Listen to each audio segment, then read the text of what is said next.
तैयार हो जाओ दोस्तों, क्योंकि अगर ये कहानी समझ आ गई तो आप अपने घर की अंधेरी रातें दोबारा कभी एक जैसी महसूस नहीं करोगे। एक ऐसी फैमिली जो समझती थी कि इनके गम का कोई मतलब नहीं, लेकिन असल में इस गम के पीछे एक पूरा प्लान चल रहा था। रिव्यू तो बनता है में आज हम आपके साथ शेयर करेंगे हेरिडेटरी। कहानी शुरू होती है एनी ग्राहम की माँ की डेथ से। घर में हर तरफ एक अजीब सा सन्नाटा है। एनी खामोशी से चीजें साफ कर रही होती है। पेटर अपने कमरे में हेडफोन लगाकर कुछ सुन रहा था और चार्ली अपनी ड्राइंग बुक में कुछ अजीब से स्केच बना रही थी। चार्ली नॉर्मल बच्ची नहीं थी। वो अक्सर घर के कोने में बैठकर अपने खिलौनों से बड़ी अजीबो गरीब शेप्स में उनको जोड़ती। मुर्दा जानवरों को लेकर अपनी डायरी में इनके सर काटकर चिपकाना उसका रूटीन वर्क था। एनी एक दिन देखती है कि चार्ली घर के बरामदे में अपने बोतल के कैप वगैरह पकड़े उनसे कुछ अजीब सा बना रही है। एनी बस इतना कहती है कि चार्ली, तुम्हारी नानी का इंतकाल हो गया है, क्या तुम ठीक हो? चार्ली अपनी माँ की तरफ देखे बगैर सिर्फ इतना कहती है कि वो चली तो गई है मगर अकेली नहीं थी। ये सुनते ही एनी बहुत ज्यादा परेशान हो जाती है कि इस बात का क्या मतलब था कि वो अकेली नहीं थी। ऐसा महसूस होता है कि चार्ली किसी और चीज को देख सकती है जो बाकी फैमिली को नजर नहीं आती। फिर एक दिन चार्ली स्कूल से वापसी पर एक मुर्दा कबूतर को देखती है। बड़े गौर से उसे देखने के बाद अपने बैग से एक कैंची निकालती है और आराम से कबूतर का सर काट कर अपने बैग में रख कर घर आकर इसका सर अपनी ड्राइंग बुक में ड्रा करना शुरू कर देती है, जैसे ये कोई नॉर्मल रूटीन वर्क हो। इसी कमरे के कोने में एक हल्का काला साया खड़ा होता है। चार्ली उसे देखती है, न डरती है, न घबराहट का शिकार होती है, न खौफ महसूस करती है। बस एक नजर इस साय को देखकर फिर अपने काम में मसरूफ हो जाती है। ऐसे लगता है कि वो इस साय को पहले से ही जानती है। एक शाम पेटर अपनी माँ एनी को बोलता है कि मॉम, एक पार्टी है, मैं जा सकता हूँ? एनी मुश्किल से इजाजत देती है, लेकिन एक शर्त पे कि चार्ली को साथ ले जाओ। पार्टी में हर तरफ धुआं, म्यूजिक और हर कोई डांस में मसरूफ था। पेटर पार्टी में जाते ही अपने दोस्तों के साथ डांस वगैरह में लग जाता है, लेकिन वो जाने से पहले चार्ली से बोलता है कि इस कॉर्नर में एक केक पड़ा हुआ है, तुम खाना चाहो तो खा लेना। चार्ली वो केक खा लेती है, लेकिन इस केक में नट्स वगैरह होते हैं और इनसे चार्ली को सख्त एलर्जी होती है। केक खाते ही चार्ली की सांसें तेज हो जाती हैं, गला बंद हो जाता है, आवाज बंद हो जाती है। इसकी ये हालत देखकर पेटर बहुत परेशान हो जाता है और उसे अपनी कार में बिठाकर हॉस्पिटल की तरफ जाता है। गहरी काली रात, सड़कों पर धुआं, चार्ली की बंद होती सांसें। चार्ली अपना सर खिड़की से बाहर निकालती है कि कुछ सांस बेहतर हो जाए, लेकिन अचानक सड़क पर एक डेड एनिमल पड़ा होता है। पेटर ये देखकर गाड़ी को टर्न करता है, लेकिन कार एक झटके से अनस्टेबल हो जाती है और एक इलेक्ट्रिक पोल से टकरा जाती है और बस फिर एक सेकंड में चार्ली का सर इसकी बॉडी से अलग हो जाता है। पेटर इतना ज्यादा खौफजदा और परेशान हो जाता है कि पीछे भी नहीं देखता।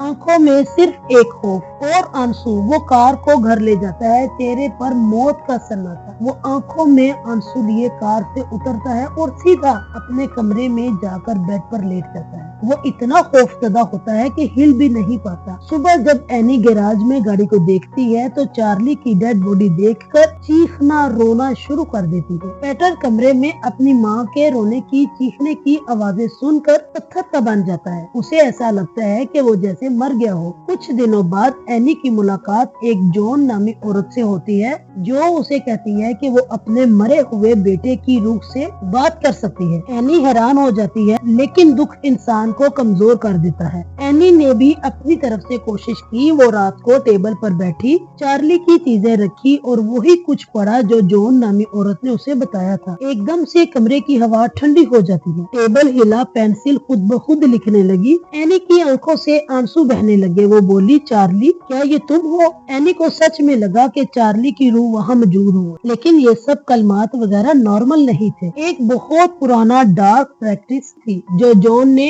एनी को धोखे से करवाई थी। इस रात कोई बहुत बुरी और ताकतवर शैतानी रूह घर में दाखिल हो गई। इस रात के इस अमल की वजह से घर का माहौल अजीब खौफनाक हो गया। पीटर क्लास में बैठा बैठा घबरा जाता। रात को इसका गला बंद हो जाता, कहीं से क्लिक की आवाज सुनाई देती। वो सोचता कि शायद इसके अंदर का गिल्ट है जो उसे सोने नहीं देता, मगर असली बात कुछ और थी। एनी को अपने घर के ऊपर वाले पोर्शन में बने कमरे में फैमिली डायरी मिलती है। इसे इस डायरी से पता चलता है कि एनी की माँ अकीदे के मुताबिक तमाम शयातीन के सरदार को बुलाना चाहती थी, लेकिन ये डेवल एक लड़के के जिस्म में रहना चाहता था और चार्ली के ऊपर बचपन से ही इन चीजों के असरात थे और अब इन चीजों का निशाना पीटर था। लेकिन ये सब जानकर एनी के पाँव के नीचे से जमीन निकल जाती है। वो समझ जाती है कि चार्ली को बचपन से ही इन शैतानी रूहों के साए में रखा गया था। एक दिन पीटर स्कूल में बेहोश हो जाता है। घर आता है तो रात को इसे महसूस होता है कि इसके कमरे में कोई सांस ले रहा है। वो चीखता है मगर कोई नहीं सुनता। स्टीव, पीटर का बाप, एनी को संभालने की कोशिश करता है, मगर एनी हर वक्त रोती रहती है और चार्ली को याद करती रहती है। एनी ऊपर स्टोर रूम में दोबारा जाती है और वहाँ उसे की माँ की लाश मिलती है। कुछ बहुत खौफनाक निशानात और साथ एक नोट जिस पर लिखा होता है कि डेवल को इस दुनिया में आने के लिए जो इंसानी बॉडी चाहिए थी और शैतानी अमलियात के मुताबिक पीटर का जिस्म इस डायमंड को रखने के लिए बिल्कुल परफेक्ट है। एनी परेशान इतनी ज्यादा कि शायद परेशानी का लफ्ज भी उसके लिए बहुत छोटा था, लेकिन वक्त खत्म हो रहा था। फिर एक रात पीटर ने महसूस किया कि कोई इसको कंट्रोल कर रहा है। फिर घर में होने वाले वाकयात, चार्ली की मौत, स्कूल में बेहोश हो जाना, अपने कमरे में काले साए नजर आना, रात को खौफनाक आवाजें सुनाई देना, ये सब ने मिलकर पीटर को ऐसे पॉइंट पर ले आए जहां वो मेंटली तौर पर टूट गया और डायमंड ने आसानी से इसके जिस्म को ले लिया। और फिर पीटर का चेहरा बिल्कुल खाली हो जाता है, जैसे अंदर कोई और हो। और फिर तमाम शैतानी रूहें इसके पास आ जाती है। तो जॉन कहती है, वेलकम बैक डायमंड, क्योंकि पीटर अब पीटर नहीं बल्कि डायमंड किंग बन चुका था और शयातीन की दुनिया का सदियों से जो प्लान था वो पूरा हो गया। 21 जनवरी 2018 को रिलीज होने वाली इस वीडियो को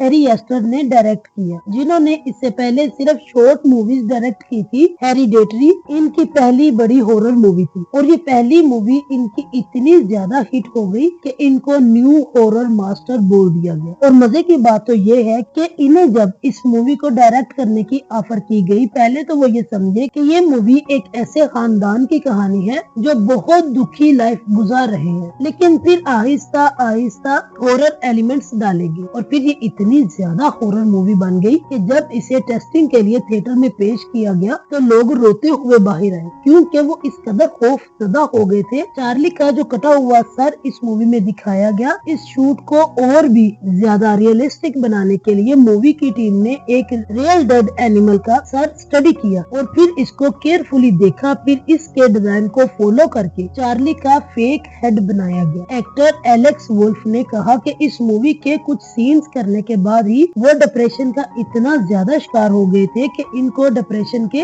अटैक आने शुरू हो गए। और जो मूवी में स्कूल में ब्रेकडाउन का सीन था वो भी इनको डिप्रेशन अटैक का रियल अटैक था, क्योंकि डायरेक्टर इस मूवी की शूटिंग के दौरान इनको प्रॉपर नींद नहीं लेने देते थे ताकि वो रियल में डिप्रेस्ड लगे। इस मूवी के एंड में पीटर अपने आप को खत्म कर देता है। वो सीन 20 मिनट का था, लेकिन जब ये मूवी टेस्टिंग के लिए थिएटर में पेश की गई तो लोग इतने ज्यादा इमोशनल और खौफजदा हो गए कि थिएटर से निकलते ज्यादातर नहीं बल्कि तमाम तर लोग रो रहे थे। ये देखते हुए डायरेक्टर ने मूवी का एंड तब्दील करने का सोचा और फिर इस मूवी के सीन को 20 मिनट से कम किया और पीटर को मरते हुए नहीं दिखाया गया। ये मूवी इतनी ज्यादा हिट मूवी थी कि $10 मिलियन में बनने वाली इस मूवी ने $90.2 मिलियन का तारीख साज बिजनेस किया। आपको इस मूवी का सबसे ज्यादा हॉरर सीन कौन सा लगा? अपनी राय का इजहार नीचे कमेंट बॉक्स में जरूर कीजिएगा। और अगर आपको हमारी आज की ये वीडियो पसंद आई हो तो हमारे चैनल को जरूर सब्सक्राइब कीजिएगा। मिलते हैं अपनी अगली वीडियो में। Good bye.